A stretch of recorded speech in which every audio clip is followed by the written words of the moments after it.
Alright guys, today we have Earnest's 1972 Impala rear end. Looks like it's had a leak for quite a while and looks a bit grimy. He was kind enough to let us borrow his pressure washer, so we're going to see how much of that we can get off with that.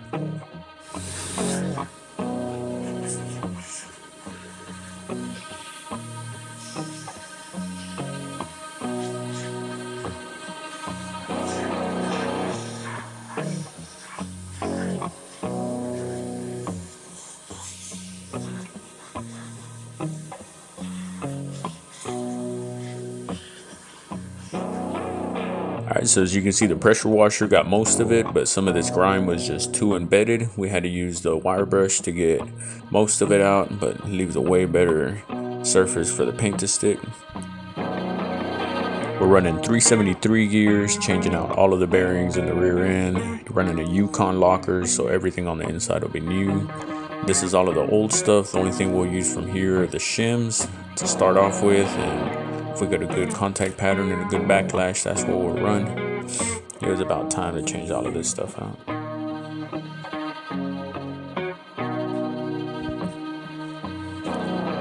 Alright, so here we'll be changing the bearing races for the new ones. We're also going to do the one on the other side.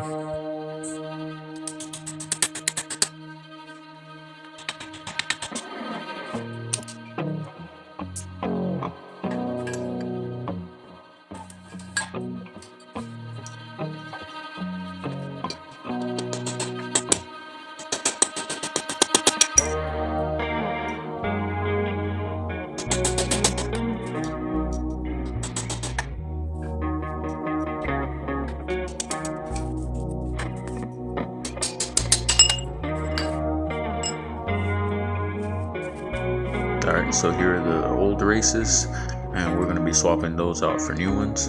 We're going to clean the inside of the rear end with some brake fluid to get any metal shavings or any impurities out of there before we install any of our new pump.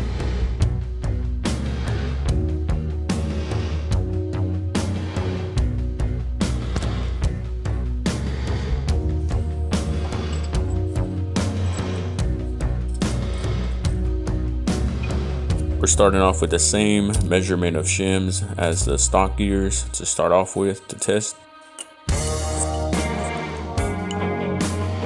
Putting a little oil in there to help start lubricating the bearing before we set it in there.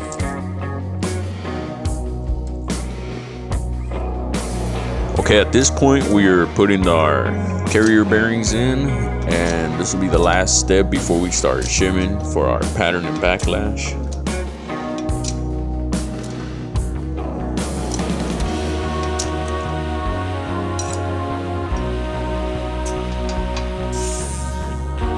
Okay, so we're gonna drop our seal, and we're gonna put a little bit of oil around the rubber part of the seal to keep it from dry rotting, especially with the southern heat.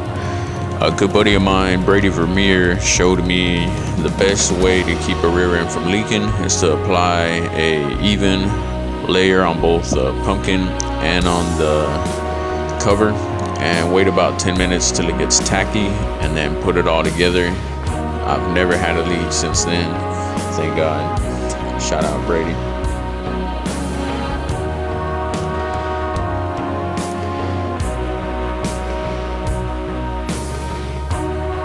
Alright guys, as I've said many times before, whenever you're painting something, always primer gives the paint a better surface to stick on. And when applying the primer, always just mist it. If you're planning on rattle canning, go ahead and plan out for 2-3 hours. It is best when you leave the coat sit nice. We give it about 15 minutes per coat, let it give a good surface, and we're going to spray our final color, which is a flat black. Alright, so that's our third coat of primer that we got on there. We got an all even coat, everything's covered up, and now we're going to start misting our flat black, just like we did the primer, and then come back with a heavier coat right afterwards.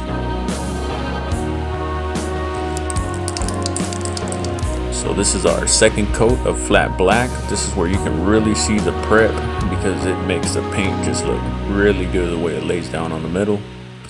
We're going to spray it one more coat and then give it until tomorrow to cure so that we can stab it in without scratching it. So with the rear end under the car, we're going to make sure everything's tight and do a little bit of touch up on the paint, and she's ready for a test drive.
So guys, I hope you enjoyed the video of Ernest's car getting done up with those Amani Forged 373 gears.